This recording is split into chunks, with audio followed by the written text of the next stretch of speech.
everyone.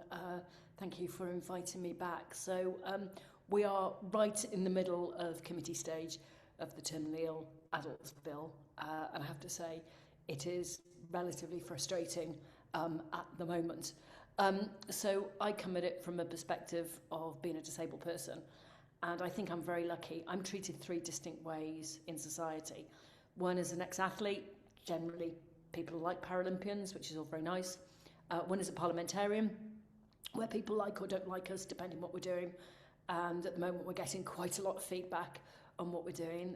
And then the third way I'm treated is as a disabled woman, which is actually where I experience all my discrimination, because the first two groups mean I'm mostly treated much better than any other disabled person I know. So I come at this bill from a point of view of trying to ensure that disabled people are protected. And as I've frequently said, and other colleagues, there is no organisation of or for disabled people in the UK that supports this bill. There are some who are neutral on the principle of the bill, but actually the bill causes quite a lot of issues. And if we take into account that how disabled people experience life in the UK, it is still really hard. There's still loads of challenges within education, employment, housing, healthcare, I'm sorry to say. So that's why a lot of disabled people really fear this bill. And some other legislation I'm working on at the moment, which is about getting taxis to be accessible.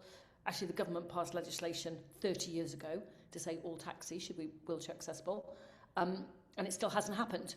So within that context, a lot of disabled people are very worried. Now, as colleagues might add, we're getting a lot of letters about this bill, a lot of very tragic and very sad cases of people who've maybe family members who've had a bad death.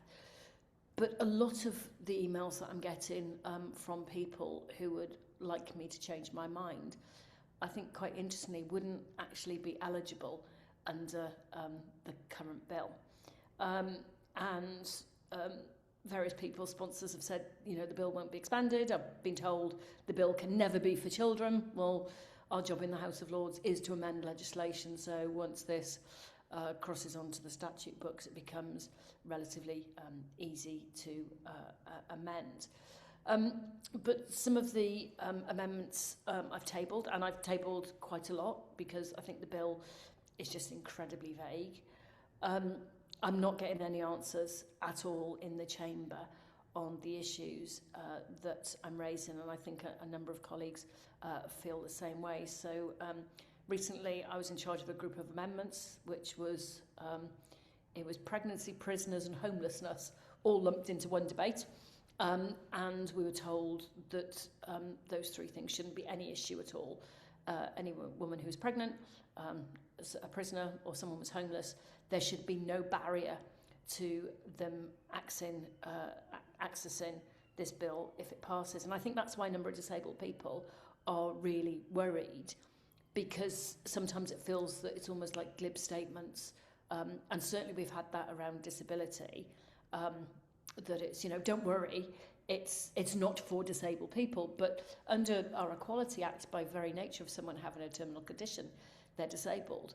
And it wouldn't take too much, and within the ableist world that we live in, for the individuals who are willing to sign off on this to make a decision about someone's impairment and decide, well, they're suffering, or, it's difficult. And, we've had a debate, one of the previous attempts to get this across the line, a colleague stood up and said being incontinent is the worst thing in the world she could ever imagine, and if she was incontinent, she would want to end her life.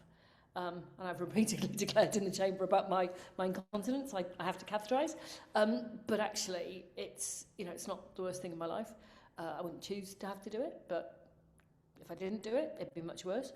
And so the level of ableism that's out there is really worrying for a lot of disabled people, because it gets a very blurry line in terms of disability and impairment. And I've also frequently said, when we talk about assisted suicide, the assumption is that it's cancer leukemia, but there's a whole bunch of other conditions that would very easily fit into that 6-month diagnosis. We've got amendments on anorexia coming up fairly soon.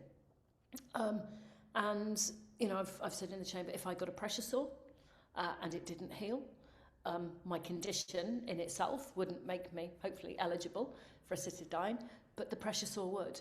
I've had several friends who've died from pressure sores, and so they would very easily fit into that sort of 6-month definition. And again, this is another reason that disabled people are very worried. It's because of any accompanying conditions.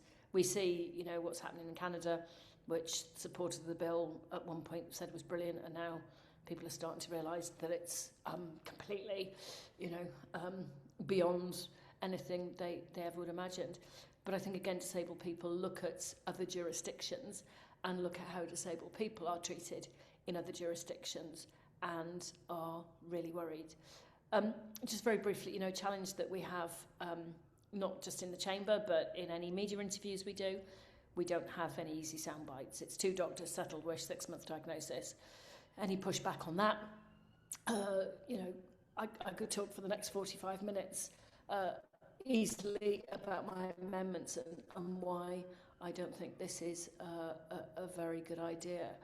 But other challenge that's being sort of put out there is that we're filibustering and that we're deliberately delaying. I think the latest that I've read in the news is that it's a small group of Boris Johnson failed MPs who are Brexiteers who are behind this. I'm none of those. So I think what we have to be very grateful for is that there's a small group of us that have a number of amendments, quite a lot of amendments. We're all very supportive of each other, and I think one thing that's fascinating about this, it crosses the party political divide in a way that nothing else I've worked on has done that. And I think the thing that keeps me going is there's lots of disabled people who, you know, just write with their concerns. That means that we have to keep pushing on. Where the bill's going to end up, who knows? We are running out of time to get it through. But I think where certainly the core group of us feel very strongly is we have to keep pushing to get answers, which we aren't in the chamber. And Fergal mentioned APM. Lord Faulkner misquoted Sarah Cox at the APM issued a statement about it, and there's been no response in the chamber. So what I would say is that the final thing, you know, anyone who's writing to peers, you know, just keep writing, keep talking to people, and explain the reality, because nobody I know on our side wants anyone to have an awful or a painful death. But we use the term, you know, it's been painted as a Hollywood death. You take one pill and you slip away. And we had a very difficult debate last week. What happens if the drugs don't work? And there was a really unsatisfactory response to that. So, yeah, final thing, just thank you to everyone for your support and the support that we're getting in the chamber. We couldn't do it without you.